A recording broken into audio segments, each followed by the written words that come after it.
I submitted a plea form. This will be a plea for misdemeanor use with no objection to 7411. That's the court's understanding of the agreement. Is that correct? Correct, Your Honor. Thank you. All right. What you're watching right now might look like a routine misdemeanor plea, but don't blink.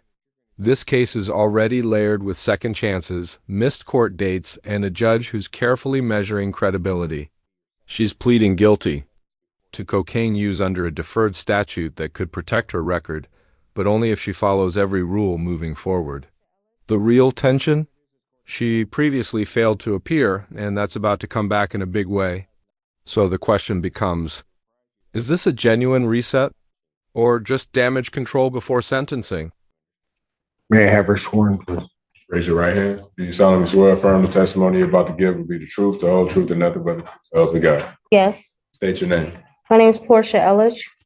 Ma'am, it is this court's understanding that you're going to be pleading guilty to the charge of use of cocaine. That is a misdemeanor punishable by up to 1 year incarceration, $2,000 fine plus court costs. Do you understand that?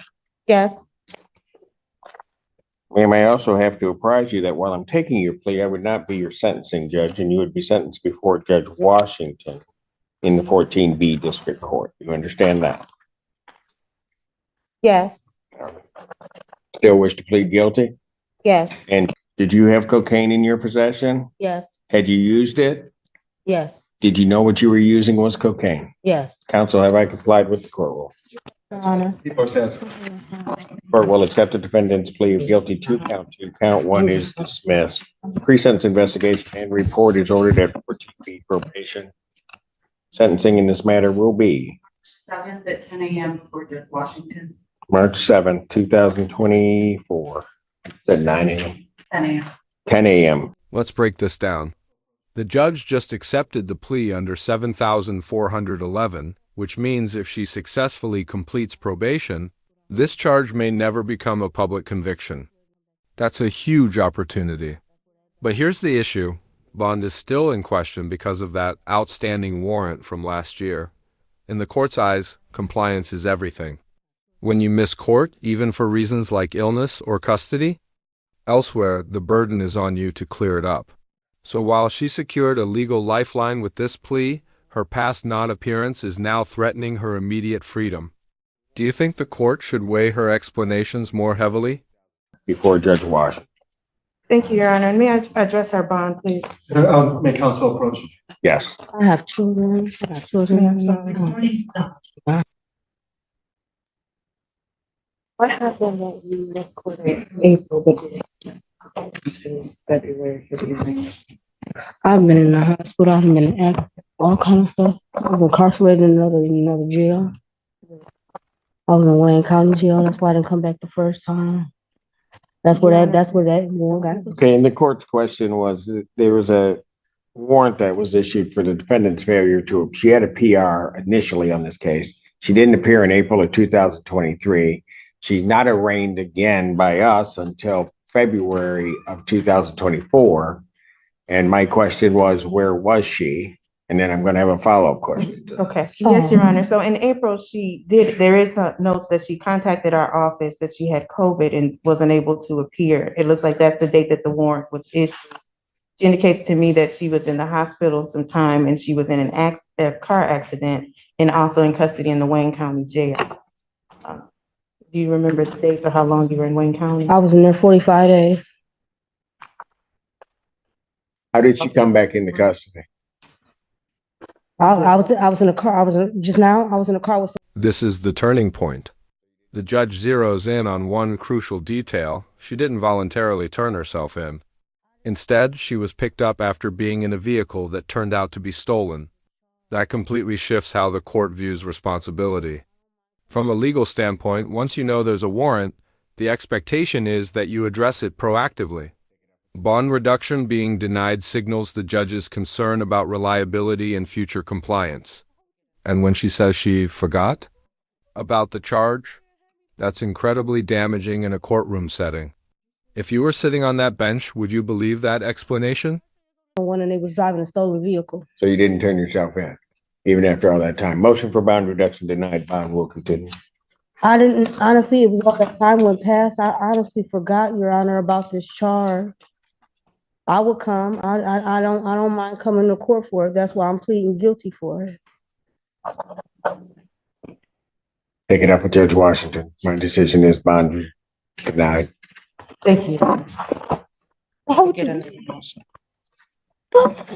why would you sit there and have me plead guilty to this? You still gonna get the. I got all these other court dates. My baby birthday is on the 20th. Why would you tell me I was getting out of here? You were getting out. I told you the judge had to make that decision. I'm sorry, guys. What we just witnessed wasn't just a legal ruling, it was a collision between expectation and reality. She believed pleading guilty might mean going home. But legally, those are two completely separate issues. The judge accepted the plea, ordered a pre-sentence investigation, and denied bond reduction based on her failure to appear and lack of voluntary surrender. Procedure-wise, everything followed the rule book. Emotionally, though, we saw the impact of misunderstanding and high stakes, especially when family and personal milestones are involved. Cases like this highlight how critical communication and accountability are in the justice system. If this breakdown gave you insight into how quickly things can escalate in court, make sure to like this video, share your thoughts below, and subscribe for more in-depth courtroom analysis. My baby's about to be 2 years old and you playing with me like that, bro. Keep playing with me.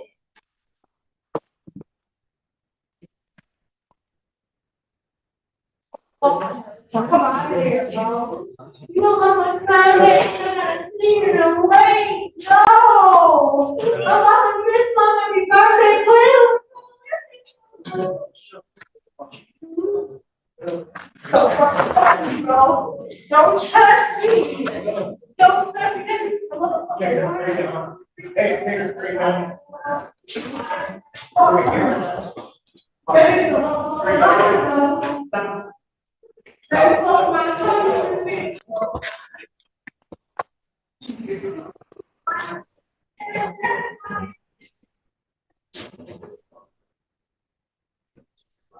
And it's gone.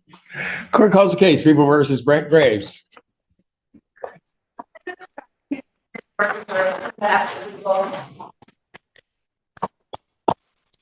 We are ready in this matter.